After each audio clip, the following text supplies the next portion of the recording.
নতুন রাজনৈতিক দল গঠনের ঘোষণা দেওয়ার একদিন পর ইলন মাস্কের রাজনীতি থেকে দূরে থাকতে বলেছেন মার্কিন অর্থমন্ত্রী স্কট বেসেন্ট। তিনি বলেন, মাস্কের বরং নিজের কোম্পানিগুলো পরিচালনায় মনোযোগ দেওয়া উচিত।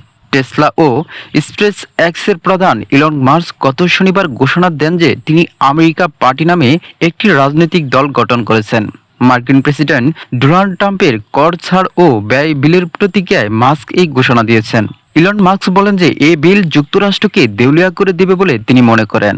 গত রবিবার সিএনএন এর বেস্ট অব দ্য ইউনিয়ন অনুষ্ঠানে স্কট বেসেন্ট বলেন, মাস্কের কোম্পানিগুলো টেসলা ও স্পেস এক্স পরিচালনা পরিষদ সম্ভবত চাইবে তিনি যেন রাজনীতি থেকে দূরে থাকেন। বেসেন্ট আরও বলেন, আমার ধারণা পরিচালনা পরিষদগুলো মাস্কের রাজনৈতিক দল গঠনের এই ঘোষণা পছন্দ করেনি। রাজনীতি নয়, বরং ব্যবসায়িক কর্মকাণ্ডে মনোযোগ দিতে বলেন মাস্ককে। বেসেন্ট আরও বলেন, মাস্কের নেতৃত্ব থাকা সরকারি দক্ষতা বিভাগ ভোটারদের কাছে জনপ্রিয়তা পেলেও মাস্ক নিজে ততটা জনপ্রিয় নন।